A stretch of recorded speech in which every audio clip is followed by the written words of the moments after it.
नमस्कार दोस्तों, मैं doctor Sachin Jain, arthroscopy and sports orthopaedic surgeon Jaipur से। और मैं सारे लिगामेंट इंजरीज़, नी, एंकल, शोल्डर का स्पेशलाइजेशन करता हूँ और सारे दूरबीन से जो भी ऑपरेशंस होते हैं उसको बढ़िया से बढ़िया रिजल्ट देने की कोशिश करता हूँ। हम जो है कई जगह से ट्रेनिंग ले चुके हैं। इंडिया की बेस्ट ऑर्थोपेडिक हॉस्पिटल्स में स्पोर्ट्स इंजरी स्पेशलिस्ट के जो हॉस्पिटल्स है उसमें से हमारी ट्रेनिंग हो चुकी है। सिंगापुर में जो वर्ल्ड का 3rd नंबर हॉस्पिटल है, सिंगापुर जनरल हॉस्पिटल, वहाँ से हमारी बाकायदा ट्रेनिंग हो चुकी है। और इंडियन ओलंपिक एसोसिएशन से मैं इंडियन गेम्स, जो कॉमनवेल्थ गेम्स हुए थे 2018 में, उनमें इंडियन टीम का डॉक्टर भी रह चुका हूँ।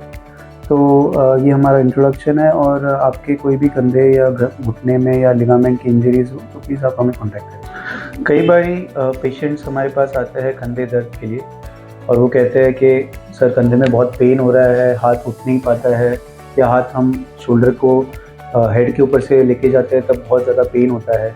तो बहुत बारी हम इसमें ट्रीटमेंट में अगर और नॉर्मल ऑर्थोपेडिक सर्जन्स के पास जाते हैं या कोई स्पोर्ट्स इंजरी सर्जन के पास भी जाते हैं तो वो दवाई गोलियाँ दे देते हैं और उसके बाद में ट्रीटमेंट में बहुत बारी लेट हो जाता है। क्या होता है कि फिर पेशेंट्स का पेन कम भी नहीं होता है, या कोई फिजियोथेरेपिस्ट के पास चले गए, फिजियोथेरेपिस्ट एक्सरसाइज सिखाता है, एक्सरसाइज से क्या होता है उनका और पेन बढ़ जाता है। जब हम एमआरआई कराते हैं या कोई सोनोग्राफी कराते हैं तो उसमें पता चलता है कि कंधे का मांस फटा हुआ है, जो पहले कम था अब वो बढ़ जाता है।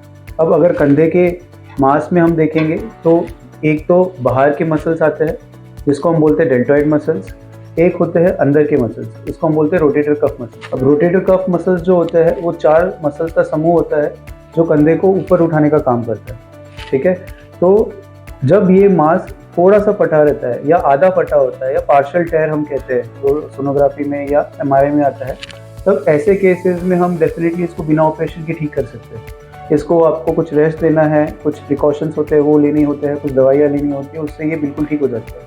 बट अगर गलती से हमने उसमें और एक्सरसाइज की तो ये पार्शियल टेयर कंप्लीट टेयर बन के पूरा फट जाता है। अब पूरा जब फट जाता है तो ये रबर बैंड जैसा होता है। अगर हम इलास्टिक देखेंगे तो इलास्टिक हमेशा अंदर की तरफ खींचता है, एक जगह पे स्टेबल नहीं रहता है।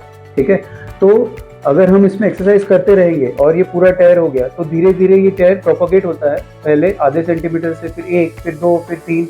तो जो मांस यहाँ पे लगा होता है वो धीरे धीरे यहाँ आता है और लास्ट में कभी कभी तो 6 महीने या 1 साल बाद हमारे पास पेशेंट आते हैं जिसका मांस यहाँ फट के यहाँ तक आ जाता है, जो हम कहते हैं इसको मैसिव रोटेटर कफ टेयर, कि हम मैक्सिमम जो टेंडन था वो अंदर घुस गया, मतलब 5 सेंटीमीटर टेयर फट गया।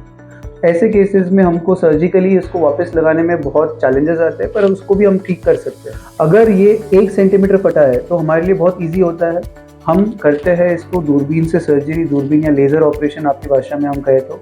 लेज़र में हम सिंपल एक छोटा चीरा इधर, एक छोटा चीरा इधर, तो टोटल 4 या 5 छोटे छोटे चीरों में कंधे में हम अंदर जाते हैं, दूरबीन डालते हैं और जो भी मांस आपका फटा हुआ था उसको वापस से धागे आते हैं। ये जैसे यहाँ पे अगर आप देखोगे तो ये पेच है, वैसे ही अंदर सूचर एंकर्स आता है। ये एंकर्स जो होता है ये हड्डी के अंदर आता है और उसमें से थ्रेड्स निकलते हैं। वो थ्रेड्स जो होते हैं वो हमारे पास जो इम्प्लांट्स आते हैं बढ़िया क्वालिटी के, वो इम्प्लांट्स को हम थ्रेड्स को इस सूचर से या जो भी टेंडन्स है उसमें से बाइट लेके उसको वापस से इस जगह पे फिट कर देते हैं। जब ये फिट हो जाता है तो बोन जो है वो टेंडन के साथ में जुड़ने में अप्रॉक्सीमेटली 1.5 से 2 महीना लगता है। जब भी वो जुड़ जाएगा उसके बाद में वो टेंडन आपके बॉडी का पार्ट हो गया, उसके बाद में आप बिल्कुल नॉर्मल हो जाते हो और सब कुछ कर सकते हो। अगर ये मैसिव कफ है जिसकी मैं बात कर रहा था, अगर ये 5 सेंटीमीटर अंदर फटा है तब आपका जो हाथ है वो हाथ उठता भी नहीं है।